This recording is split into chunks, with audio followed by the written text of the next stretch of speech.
Бевме на една локација во Скопје, од каде што ја отворивме оваа тема. За жал, секогаш, не само на светскиот ден, кога зборуваме, доаѓаме до една точка која што е најодговорна за оваа ситуација, тоа е човекот. За жал, денес има активисти кои што се уште тврдат дека човекот не е крив за овој проблем што ни се случува по улиците, па нудат некои други решенија за решение на овој проблем, најверојатно поради бизнисите кои што си ги имаат со домашните миленици, со кучињата и слично, но сепак колку ние луѓето бидеме поодговорни, толку и побрзо ќе го решиме овој проблем, бидејќи секој куќе на улица претходно имало свој собственик. А ги има многу. Тоа го потврдува и статистиката. Во светот се проценува дека има приближно 600 милиони бездомни животни. Само на територијата на Македонија околу 100.000 бездомни животни кои, како и останатите во светот, се осудени да живеат со болести, на екстремни временски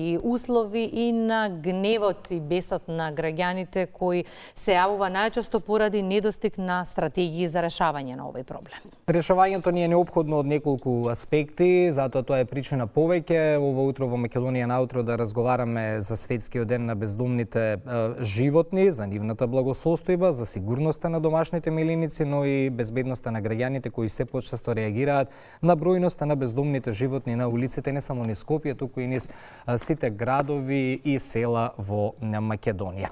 Добро утро за Радмила Пешева, директор на јавното претпријатие Лајка и наш добар пријател. Добро утро и добре ни дојдовте. Добро утро и за вас и за вашите гледачи. Горчев проблем е ова, но секогаш ако треба да бидеме реални и да адресираме каде е проблемот, доаѓаме до човекот како индивидуа која што го создава овој проблем. Животите на бездомните животни, колку и да звучи неблагодарно, сепак реалност е дека во моментов се во рацете на граѓаните. Хумано ли е, ајде еве вака да започнеме со сето ова што се случува на улиците, не само за нив, за сите нас и за граѓаните кои што ги сакаат тие животни и слично. Дали е хумано на оваа гледка која што ја живееме 30 на година? Па секако дека не е хумано. Домашните животни, најчесто милениците се тие кои што се напуштени на улица, затоа што животните на улица пред се тоа се кучињата и мачките, се соочени со временски непогоди, некогаш немаат изворна храна во екстремни изворна вода во екстремни временски овакви состојби. Во зима е најчесто замрзната, во лето најчесто отсуствува, после страдаат од прегазување во сообраќај, страдаат од мачките, оние кои што се диви можат и да се снаоѓаат и со ловење, меѓутоа останатите од недостиг на храна, се снаоѓаат со отпад. Понатаму страдаат од најобична инфекција или повреда, може некогаш нетретирано кај животното да заврши фатално. И понатаму, особено кучињата представуваат безбедносен проблем, затоа што во потрага по место за себе знаат и да повредат и да каснат, и генерално го имаме овој проблем за кој што според македонскиот закон за благосостојба надлежни се општините. Меѓутоа, убаво апострофираше во својот увод човекот и општеството се најголеми причинители зашто имаме бездомни животни. Тоа е најчесто претераното, неконтролирано размножување на животните, напуштањето на милениците кои што не се стерилизирани и кастрирани, основен апел до било кои релевантни организации или институции кои што се бават со овој проблем ќе ви каже дека е тоа немањето култура и навика да одговорно сопствеништво, да се стерилизира и кастрира миленикот и да се остава понатаму, утре кога ќе го напуштите, тој понатаму многу лесно домашните миленици се размножуваат. Например, годишно во 2 циклуса се тоа може да родат 8, 5, 8, 9, 10 кучиња, веќе следните 6 месеци целото нивно потомство потолку ќе роди, и затоа во борбата основна на општините, барем кај нас во Македонија и за Скопје, можам да кажам со сигурност, затоа што тоа ние во Лајка го практикуваме, методата е масовна кастрација и стерилизација, барем да го спречиме нивното размножување и да расте бројот на улица, под услов дека луѓето веќе нема да фрлаат кучиња на улица, нема да напуштаат, што значи дека законот за благосостојба ќе функционира и некој тоа ќе го контролира. Сакам да ги опфатиме денеска двата аспекти, и индивидуалното и институционалното постапување, а во суштина на двата е секако човекот, она што го споменавте.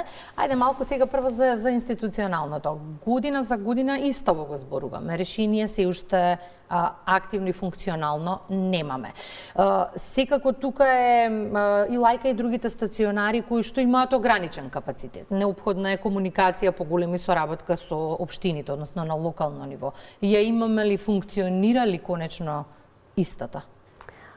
За жал, институциите не функционираат. Лајка функционира според закон, според правилникот за работа, според нашиот статут, според задачите што ни ги дал Советот на град Скопје, нели?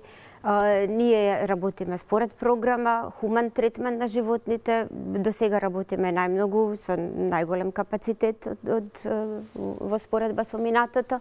Значи, произведуваме многу повеќе кучиња третирани и вдомуваме многу повеќе од било кога.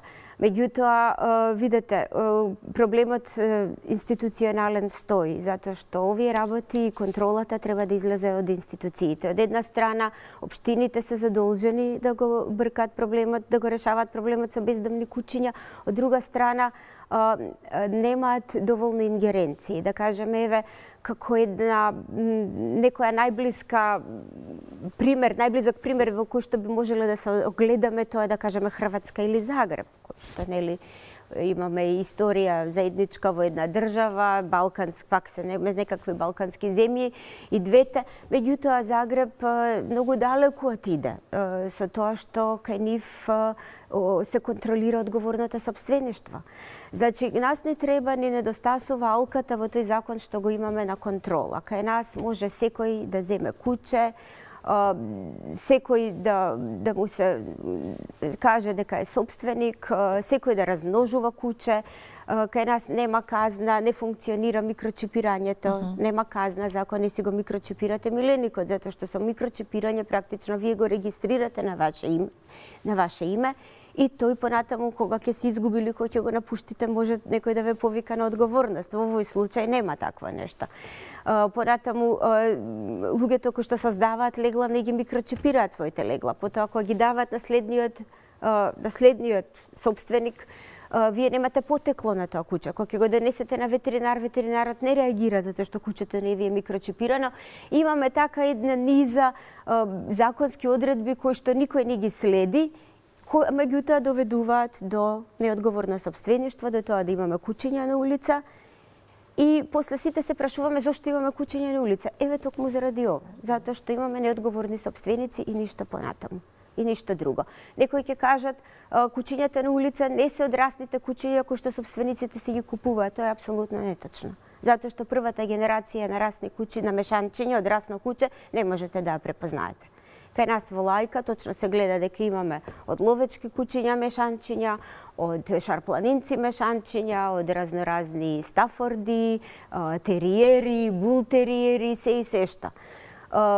Така што секој еден собственик со собственичко, со расно куче, нели, под наводници, затоа што има и тука критериуми што е расно, што не е расно, нели, секој куче со родовник практично е расно.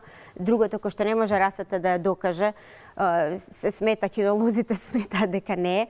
Меѓутоа, тие се расните карактеристики, нели? Значи, секој еден собственик од наше искуство е мини одгледувачница. Значи, кај нас овој проблем не е регулиран и за жал Агенцијата за храна и ветеринарство се уште сметаме дека не го контролира добро проблемот. И недостасуваат механизмите и тука јас цело време, барем откако сум начело во лајка, апелирам општините да им се дадат поголеми ингеренции, да си направат попис на иматели, на сопственици на кучиња и да си го регулираат тоа преку даноци, да се воведе данок на некастрирано куче. Агенцијата понатаму да си го регулира одгледувањето како дејност. Кај нас не е регулирано се уште. Вие можете да произведувате кучиња и за тоа да немате одговорност никаква пред државата. И значи има низа на мерки кои што упорно се сите, кои што се decision makeri, кои што треба да одлучат, да го дадат последниот збор, остануваат глуви за тоа. Веројатно треба да се случи некоја голема трагедија, каде што ќе се пресече и ќе се рече сега мора стварно да го решаваме проблемот, не знам. Не сакам ни да помислам што може да се случи. Се додека е вака, се чини дека кај релевантните фактори, кај општинарите, кај политичарите нема доволно интерес. Сите размислуваат дека кучињата треба некаде да се соберат. Еве да речеме и да имаме материјални средства и да може тоа, хипотетички зборуваме да може да се направи, а не може да се направи. Шпекулираме дека 6.000 кучиња има во Скопје, 6.000 кучиња не можете со задоволена благосостојба да ги ставите во еден стационар, па ни во 10, ни во 20. Што ќе биде по една година кога на улица ќе надополниме бројката, затоа што никој не го третира изворот на проблемот. Значи, повторно ќе треба да најдеме сместување за нови 3.000 кучиња или за нови 1.000 кучиња, граѓаните упорно ќе ги амнестираме од овој проблем. Јас во оваа прилика би апелирала, доколку некој слуша, јас навистина сакам општините малку и локалната самоуправа пред се малку повеќе да се заинтересира за ова прашање, затоа што пред се и не ја погодува. Тие се тие кои што ги плаќаат одштетите од разни штети, што ги направат кучињата и бездомните животни на улица, без оглед дали е тоа говедо, дали е фармско животно или е домашен миленик. Да зборуваме за целокупен поим на домашни миленици.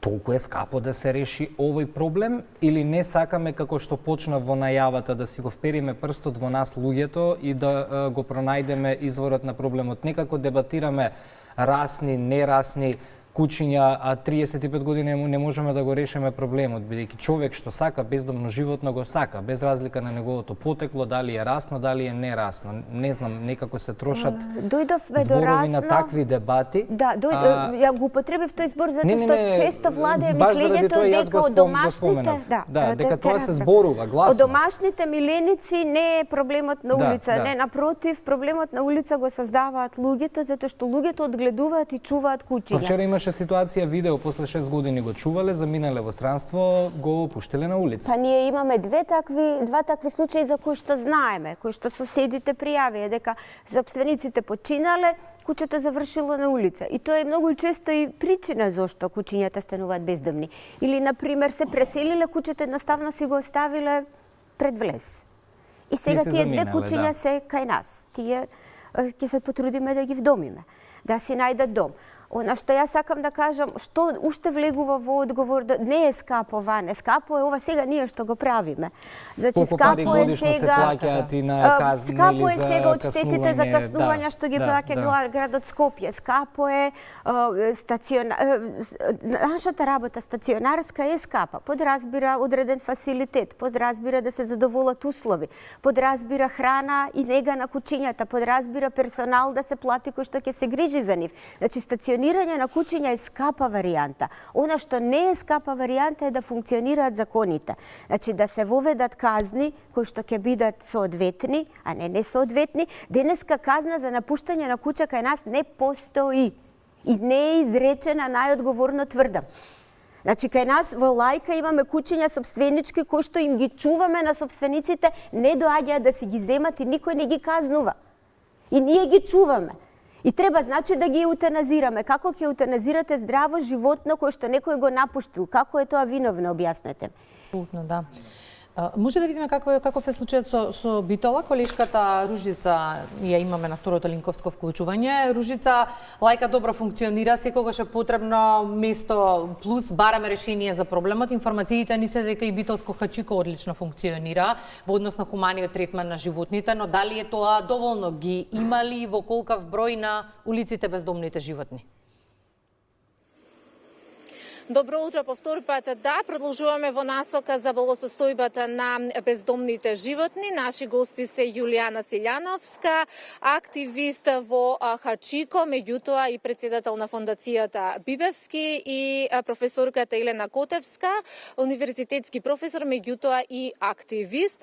Да, еве првото прашање кое што ни доаѓа од студио, а тоа е во Хачико имаме згрижени бездомни животни, се работи во насока на нивната благосостојба, меѓутоа имаме исто така и голем број на кучиња на улиците. Што се работи во насока на нивното згрижување? Добро утро пред се на сите од Македонска телевизија. Гледачи, вака, првично да кажам дека јас сум активист од Фондација Бибевски, која што има сдружение регистрирано во Република Македонија. Овој проблем го решаваме од 2019 година со бездомните кучиња на Преспанско-Пелагонискиот регион. 500 и над 500 кучиња имаме реализирано со тоа, со програмата на залови стерилизира и врати. Но за жал се уште овој проблем е застапен на овие подрачја. Фактички работевме во градовите Ресен, Битола, Прилеп, Демирхисар, но проблемот се уште не можеме да го решиме. Како Сдружение Бибевски апелиравме до институциите во државата, благодарение на општина Битола. Во 2023-2024 година се отвори прифатилиште Хачико, благодарност до општина Битола, градоначалник на општина Битола, совет на општина Битола, председател на општина Битола. На истиот тој начин кој што работевме 4-5 години, продолжува тој процес да се одвива и во прифатилиште Хачико, кој што е во надлежност на јавното комунално предпријатие Комуналец Битола. Таму се работи на принципот залови, стерилизирај, кастрирај, вакцинирај и врати на истото место. Професорката Елена, која што е долгогодишен активист, меѓутоа исто така работите и на полето на хуманост, односно згрижувате бездомни животни онолку колку што можете. Каде се лоцира главниот проблем за тоа што се уште може да се видат голем број на бездомни кучиња, меѓутоа и голем број болни кучиња по улиците? Да. Значи главниот проблем за кој што ние активистите и здруженијата апелираме постојано е неспроведувањето на законите кои што постојат, а тоа е секој сопственик кој што поседува куче да биде чипирано, стерилизирано, а доколку не е стерилизирано и доколку сака да го расплодува, треба да има регистрирана одгледувачница. Проверката на спроведувањето на тие закони не се извршува кај нас. Тоа е, ние сме апелирале често пати до општината, до АХВ. Значи, одговорот е немаме доволно луѓе, немаме доволно инспектори. Ние сме се нуделе како волонтери, значи да им помагаме да се лоцираат критичните места. Знаеме и ние каде има критични места по селата, бачила, луѓе кои што расплодуваат, кои што продават кучиња. Значи, ние можеме да помагаме, но од институциите немаме слух досега. Значи, јас јавно го повикувам Агенцијата за храна и ветеринарство, значи во сите подрачни единици, во сите градови, значи да излезат од канцеларите инспекторите на терен и конечно да со казни, значи да ги вразумат граѓаните кои што испуштаат, кои што прво расплодуваат кучиња, испуштаат, значи секој ден буквално верувајте наоѓаме малечки кучиња по паркови, на места кај што најчесто има луѓе околу кафичи. Значи ако сакаме во цивилизирано општество да живееме, сакаме и луѓето слободно да можат да се движат, но и животните да имат благосостојба. Најчесто општествениот дискурс кога се разговара за борбата со уличните, со глутници, со тие работи, мислам дека погрешно насочена е гневот на граѓаните кон активистите кои што се грижат за добросостојбата на уличните кучиња. Значи, граѓаните не разбират дека тие самите можат да помогнат. Ако имат сосед, комшија, пријател, кој што има куче, кој што гледат дека има женка во циклус или трудна, или не знам како се вика точно, значи, ке има малечки кучиња, кај завршуваат тие. Значи ги гледат, ке треба да пријавуваат активно.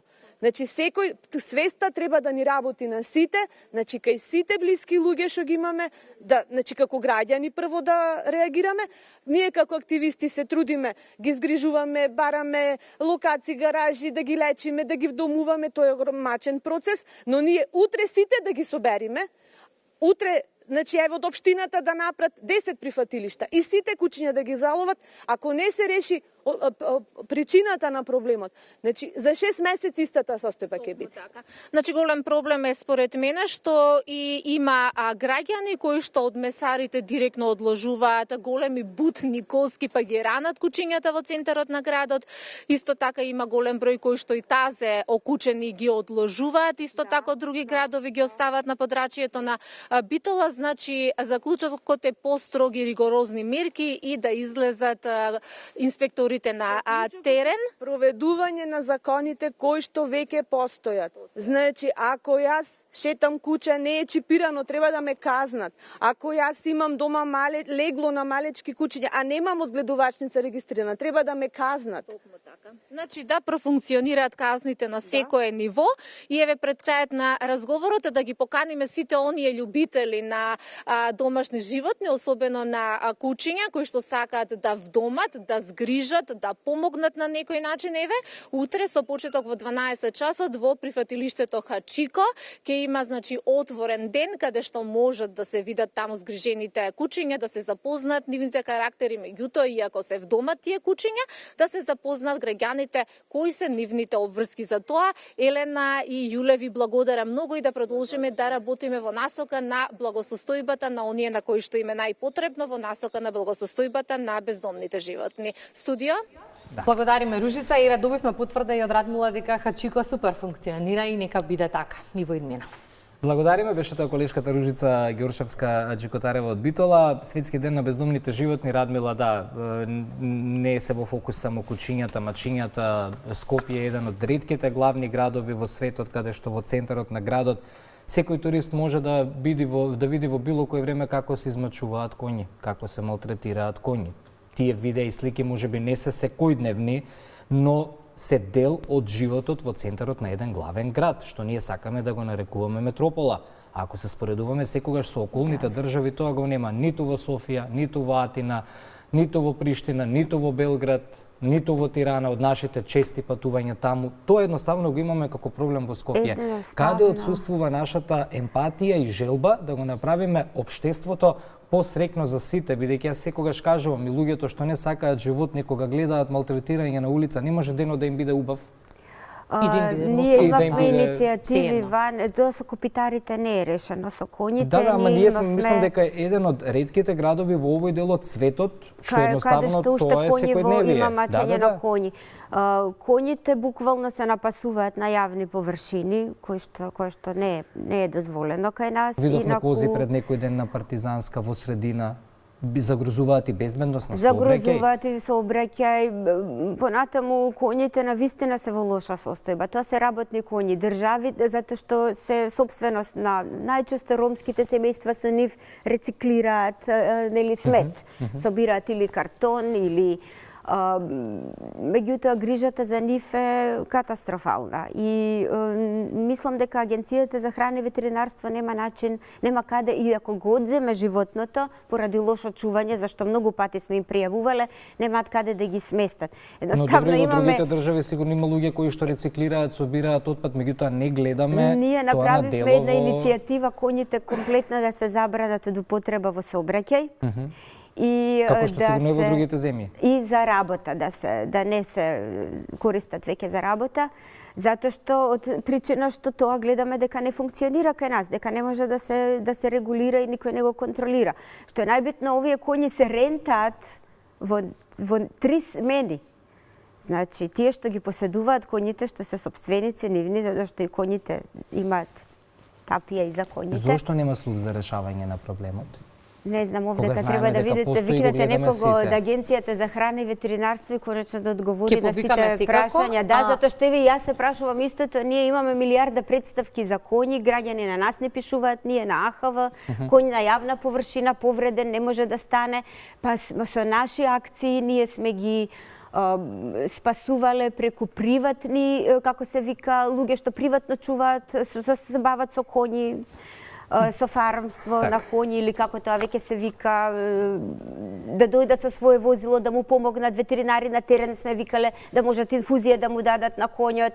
Едноставно заборавени од општеството со Дали овие овие животни. прашања би ги решила измената на Законот за заштита и благосостојба на животните, која што чинам ја иницииравте 2023-та? Некои од овие прашања да, например прво казните мора да станат поголеми. Друго, во Законот за благосостојба на животните мора да влезат на некаков начин одгледувачниците, мора да влезат пансиони, мора да влезе некој што чува куќа, некој што фостерира куќа. Значи, треба подобрување, меѓутоа законот ваков каков што е не е лош. Тој укажува, тој е европски консолидиран закон. Нас, повторно ќе кажам, ни фалат механизмите на контрола и на законите да се спроведуваат, додека мислам за коњите дека има недостаток. Едноставно коњите висат, не се ни фармски животни, не се ни имаме проблем со тие животни и со нивната благосостојба и со нивното сместување и со дефинитивно да се регулира доколку коњ за работа одобруваме во нашето општество, во кои критериуми и какви услови тој треба да се чува. Ајде да се надеваме на подобри времења и на решение на проблемот. Секогаш граѓаните имаат неколку реченици или една девиза, велат истите пати ще ги поминуваме и ние и надлежните, и тие ги гледаат проблемите низ градовите и ние ги гледаме. Ајде, најверојатно ќе се разбуди поголемата емпатија ке сите нас како општество, бидејќи да, институциите се тука да работат за решавање на проблемот, но ние сме сите цела алк. Тука сме и граѓаните, никогаш не треба да се амнестираме од проблемите што исто така и ние ги создаваме. Конкретно со бездомните животни. Благодариме. Благодарим. Ви благодарам и јас на вас. Ново линковско вклучување на истата тема. Радмила, ќе ве задржам заедно да ја погледнем. Имаме уште една убава приказна, која што ни доаѓа од Велес. Имено граѓанската проактивност низ годиниве се потврдува како шанса за живот на голем број на животни. Еден од нив е велешанецот Виктор Мазнев. Колегата Петар Печков ни даде информација дека илјадници животни низ годиниве токму тој ги има спасане. Еве ја приказната. Петар, повели. Денес 4 април, светскиот ден на бездомните животни. На оваа тема имам прекрасен соговорник, млад дечко Виктор Мазнев, кој што се вложува да им помога на животните во нивниот спас од улица, во сите сегменти. Виктор, најнапред честитки за овој твоја обврска што сам си ја воспостави. Од каде твојата љубов кон бездомните животни? Здраво на сите гледачи. Прво, љубовта е нешто што не можеш да го постигнеш и да го направиш, се раѓаш како таков човек, едноставно човек со емпатија и човек со љубов за се што е живо во овој свет. Да. Кога животни се однесува на се, не само на бездомните кучиња, ти имаш стационар со кој што се грижиш за овие животни. Што се таму може да се види? Што имаш се згрижено?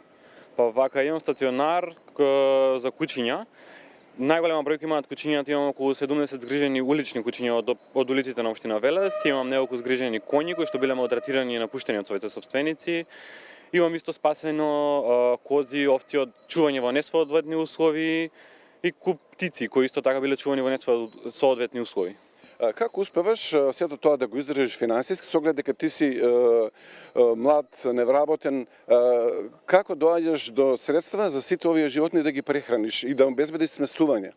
Така, соработувам со странски организации кои што ми помагаат, а подоцна ми помагаат и да ги вдомам тие животни надвор од границите на Македонија. Благодарение на нив и можам да кажам мал дел од луѓето во Македонија помагаат сето тоа да биде возможна мисија и сите тие приказни да завршат со еден среќен крај. Рече дека си вдомил животни кучиња во странство. Го знаеш и бројот и каде се, во кои се држави тие нашле нов дом?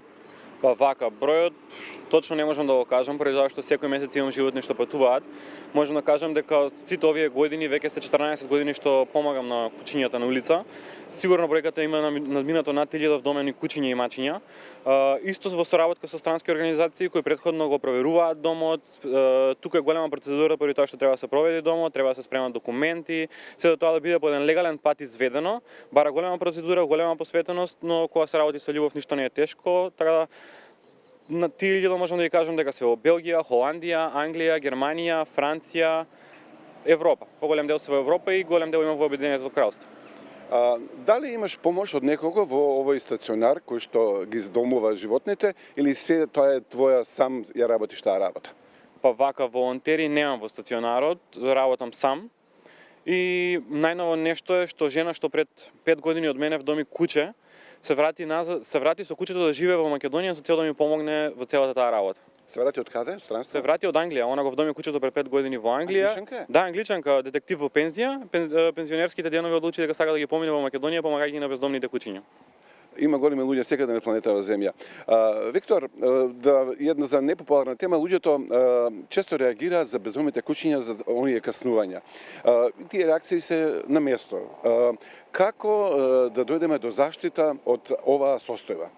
Така, тоа не можеме да го избегнеме тој фактор дека имаме голем број на улични кучиња, голем број на кучиња кои што напаѓаат луѓе, имаме доста луѓе кои што не знаат како да изреагираат во таква ситуација. Ајде би тргнал со тоа зашто напаѓаат тие кучиња. Например, едно бездомно куче е слика на општеството каде што тоа куче живее. Агресијата и напаѓањето на кучињата е одбранен механизам во општеството каде што живее. Значи тоа куче да напаѓа претходно претрпело трауми. Што би предложил на луѓето кои што се нападнати или имаат страф од кучиња да постават контакт со кучиња кои што ги знаат, да сватат дека кучињата се ќаваат кои луѓе се плашат и луѓето реагираат уште пред да бидат нападнати од тие кучиња со викање, со трчање, со врескање, со барање помош уште пред да бидат нападнати. Ако куче почне да лае спрема вас, не почнувајте да врискате, игнорирајте го и поминете. Кога веќе сте нападнати во тесно, побарајте помош и одбранете се, но тоа не го направете уште пред да биде начинот на напаѓање. Куче ќе залае, но тоа не значи дека ќе ве нападне.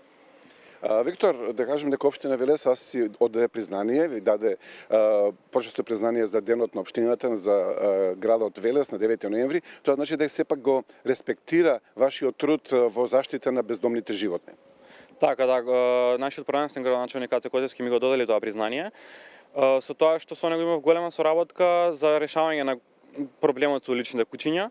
Не можеме да го избегнеме фактот дека дали ќе се изгради сопствен стационар, дали ќе било кој начин ќе се решава проблемот на бездомните кучиња во Велес, не треба да бидат вклучени активистите кои што го работат тоа со години, поради тоа што, како да кажам, дека тие го знаат коренот и се во коренот на проблемот со бездомните кучиња, поради тоа што тие што се на улица и го гледаат проблемот од каде потекнува. И за крај разговор, имаш ли можност за приватен живот? Се наоѓа, ако се сака се наоѓа. Да, Виктор, јас ти благодарам, ти посакувам успешна мисија на овој ден, уште многу помош на сите бездомни животни и да бидеш светло пример на младите кои што навистина може да видат нешто што зрачи хуманост кај тебе. Ви благодарам на поканата и само на крај би им посакал на сите дека на крајот од денот љубовта е таа што му треба на целиот свет, така да пружите на луѓето и на животните. И после ова што друго што да кажем, тоа беше Виктор Мазнев. Студио